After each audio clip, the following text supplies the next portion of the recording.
doubled. Myself Srinidhi. இன்னைக்கு நம்ம இந்த வீடியோவில் 10th CBSE இங்கிலீஷில் ஏ பேக்கர் ஃப்ரம் கோவா இந்த சப்ஜெக்டோட ஷார்ட் டெஃபினேஷனை பற்றி பார்க்கலாம். இது எழுதினவர் லூசியோ ரோட்ரிக்ஸு. இவர் எழுதியிருக்காரு. இவர் என்ன சொல்ல வர்றாரு அப்படின்னா, தன்னுடைய சைல்டுஹுட் மெமரிஸை ஷேர் பண்ணுறாரு. அதாவது கோவாவில் இந்த பிரெட் கேக்கு தயாரிப்பவங்க எவ்வளோ இம்பார்ட்டன்ஸ் கொடுக்குறாங்க அப்படிங்கிறத பற்றி தான் இவர் ஷேர் பண்ணுறாரு. கோவாவில் ரொட்டி சுடுறவங்க ரொம்பவே மதிப்பு வாய்ந்தவங்களாக கருதப்படுறாங்க. இந்த கோவாவில் பிரெட் எப்படி ஸ்ப்ரெட் ஆகுது அப்படின்னா, போர்த்துகீசியர்களால் ஸ்ப்ரெட் ஆகுது. இன்றைக்கி உலகம் முழுக்கவே இந்த பிரெட் அப்படிங்கிறது, கேக் அப்படிங்கிறது ரொம்ப ஃபேமஸாக இருக்குது.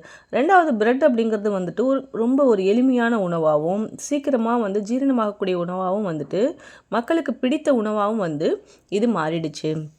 கோவாவில் இந்த ரொட்டி சமைப்பவங்களுக்கு அப்படின்னா ஒரு தனி மரியாதையே மக்கள் கொடுத்தாங்க. எந்த அளவுக்குனா, இவங்க இல்லாமல் எந்த விதமான ஒரு திருமண நிகழ்ச்சியுமே அல்லது ஒரு பர்த்டே செலிப்ரேஷனுமே நடைபெறாது அப்படிங்கிற அளவுக்கு இவங்க இம்பார்ட்டன்ஸ் அங்கே இருந்துச்சு.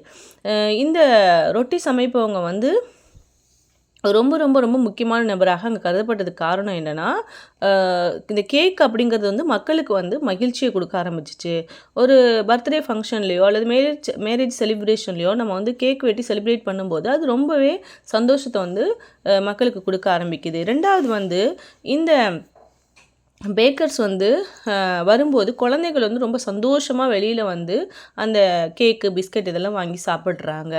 அவங்க வரதை அவங்க எப்படி இண்டிகேட் பண்ணுறாங்க அப்படின்னா, ஒரு பாம்பு ஸ்டாஃப், அதாவது ஒரு மூங்கில் குச்சியை தரையில் தட்டிக்கிட்டே வராங்க. அந்த சத்தத்தை கேட்டுட்டு குழந்தைங்க எல்லோரும் என்ன செய்கிறாங்க, பேக்கர்ஸ் வந்திருக்காங்க, நம்ம போய் கேக் வாங்கி சாப்பிட்லாம் அப்படின்னு சொல்லிட்டு அவங்க வெளியில் ஆவலோடு ஓடி வர ஆரம்பிக்கிறாங்க.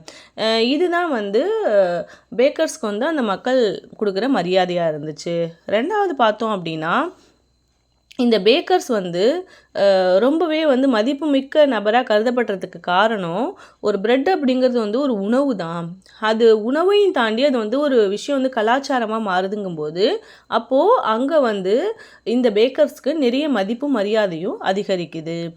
இதை தான் இந்த ஆத்தர் தன்னுடைய சைல்டுஹுட் மெமரிஸை மற்றவங்களுக்கு ஷேர் பண்ணுறாரு. தேங்க்யூ.